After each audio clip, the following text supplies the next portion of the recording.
Dante Zogratis ne veut pas détruire le monde, il veut juste que personne ne soit seul. Et c'est ça qui devrait te faire vraiment peur. Dans cette vidéo, on va voir en profondeur ce qui fait de Dante le personnage le plus dangereux de Black Clover. Pas parce qu'il est fort, pas parce qu'il est méchant, mais parce que sa logique, elle se tient finalement. Et ça, c'est bien plus flippant qu'un simple psychopathe. Ok, donc Dante, c'est le chef de la triade sombre.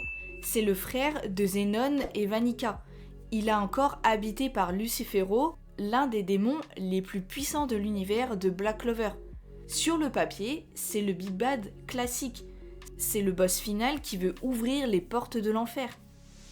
Mais attends, est-ce que t'as déjà vraiment écouté ce que Dante dit ? Parce que moi, la première fois que j'ai regardé cette scène attentivement, j'ai pas vu un méchant banal, j'ai vu quelqu'un de convaincu. Convaincu que le monde souffre et qu'il y a une solution. Et là, tout le monde se demande, mais qu'est-ce qui crée ce genre de personnage ? On va y répondre, mais d'abord, il faut comprendre d'où il vient. On pense connaître Dante, mais on n'a vu que la surface. Dante est né dans la famille Zogratis. C'est une lignée maudite directement liée aux démons depuis des générations. Mais contrairement à ce qu'on pourrait penser, Dante, il n'a pas été brisé par une tragédie classique. Pas de parents massacrés, pas d'enfance dans la misère. Non, ce qui a créé Dante, c'est l'excès, la toute-puissance, le vide que crée le fait d'avoir tout sans jamais rien ressentir. Il est né avec un accès à une magie de niveau monstrueuse.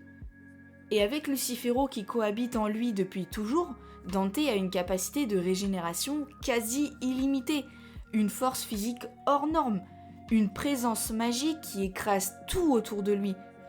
Et c'est là que ça devient très intéressant. Quand t'es invincible depuis ta naissance, qu'est-ce qui te reste comme émotion ? Rien, zéro, le vide absolu. Il y a quelque chose de tragique là-dedans. Quelqu'un qui aurait tout pour être heureux et qui ressent juste le néant. Voilà où Dante est différent des autres personnages brisés. Lui, il a pas pleuré dans son coin. Il a construit une philosophie tout entière autour de ce vide. Et cette philosophie, elle répond à une question que tout le monde a déjà posée. Pourquoi le monde est-il aussi injuste ? Un homme invincible qui ressent le vide, c'est pas un monstre par nature, c'est quelqu'un que la vie a cassé d'une façon qu'on comprend même pas forcément. Ok, alors maintenant on entre dans le dur, parce que la philosophie de Dante, c'est le truc qui me fascine depuis toujours dans Black Clover. Pour lui, le monde il est divisé en deux catégories, les forts et les faibles. Et il dit que cette division crée la souffrance, que les faibles souffrent d'être faibles et que les forts souffrent de l'ennui.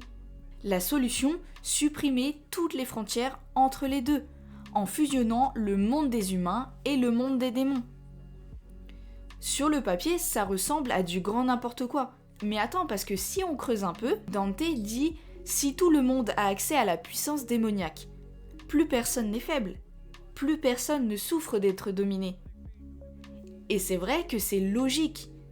C'est tordu, c'est complètement fou, mais c'est égalitariste. Il ne veut pas détruire le monde, il veut le rendre équitable à sa façon. Et là tu te demandes peut-être, mais est-ce que Dante y croit vraiment ? Ou alors est-ce que c'est juste une excuse pour nourrir sa soif de chaos ? Ça c'est une vraie question, et honnêtement, je pense que c'est les deux. Et c'est ça qui le rend si complexe. Parce que si Dante n'est qu'un monstre qui veut le chaos, c'est simple. Mais si une partie de lui y croit vraiment, alors qu'est-ce qui le sépare d'un idéaliste qui a juste pris le mauvais chemin ? Alors pour toi, est-ce que Dante est un vrai idéaliste tordu, ou alors est-ce que c'est juste un psychopathe qui se cache derrière une philosophie ? Dis-moi ça en commentaire parce que je suis très curieuse de voir ce que tu penses. Alors on peut pas parler de Dante sans parler de son combat contre Yami, parce que c'est là que tout ce qu'on vient d'analyser prend vie.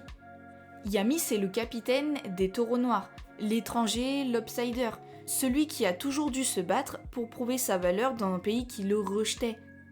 Et Dante, lui c'est l'opposé parfait. il est né avec tout.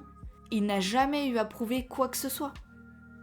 Ces deux-là ne se battent pas physiquement, ils s'affrontent sur ce que signifie vivre. Yami dit que la vie vaut quelque chose parce qu'elle est dure, imparfaite, et qu'on doit la mériter. Et lui, Dante, il va lui répondre que c'est justement cette imperfection qui crée la souffrance. Et qu'il va y mettre fin. Ce combat, c'est pas juste un combat de shonen, c'est un débat philosophique. Et ce qui me frappe dans cet affrontement, c'est que Dante, il prend du plaisir. Pour la première fois depuis longtemps, il ressent quelque chose. La douleur, l'incertitude, l'adrénaline de pas savoir s'il va gagner. Ce que Dante cherche depuis toujours, c'est pas la victoire, c'est juste ressentir. On pensait que Dante voulait le pouvoir, mais en réalité, tout ce qu'il voulait, c'était juste ressentir qu'il est vivant. Et voilà le truc que ratent beaucoup de gens sur Dante. Il y a un moment dans le manga, et c'est très subtil, où Dante, il exprime quelque chose qui ressemble à de la solitude. Il dit que dans ce monde, personne ne peut vraiment le comprendre, que sa puissance l'isole de tout le monde. Et là, t'as deux choix de lecture. Soit tu te dis, ok, c'est du cinéma, ou alors, soit tu te dis, est-ce que Dante n'est pas juste quelqu'un qui a toujours désespérément besoin de connexion humaine? Peut-être que ce qu'il veut au fond, c'est pas dominer, c'est appartenir à quelque chose. Parce que si c'est vrai, Dante n'est pas le mal absolu. Il est une âme brisée qui a pris les pires décisions possibles en réponse à sa douleur réelle. Et ça le rend humain. Ce qui est finalement beaucoup plus terrifiant qu'un démon sans âme. Alors maintenant, voilà ce que je pense vraiment de Dante. Dante n'est pas le mal absolu. Dante, c'est le résultat d'un système qui a échoué. Dans Black Clover, tout le monde souffre de la hiérarchie magique. Les gens sans magie sont rejetés. Ceux qui ont trop de magie sont craints. La société est fondée sur une inégalité profonde. Asta, il va lutter contre ça en prouvant qu'on peut s'élever malgré tout. Lui, Dante, il lutte contre ça en voulant tout renverser. Deux réponses à la même injustice. Et c'est là le génie de son écriture. Dante n'a pas tort sur le diagnostic. C'est son traitement qui est fou. Il voit que le monde souffre. Il voit que les gens sont seuls. Il voit que la puissance crée des fossés entre les êtres. Mais sa solution, fusionner les mondes et ouvrir la porte de l'enfer, et donner accès à la puissance démoniaque à tous, c'est comme guérir une fièvre en mettant le feu à l'hôpital. Et finalement, la vraie question que Dante pose à Black Clover, c'est celle-ci.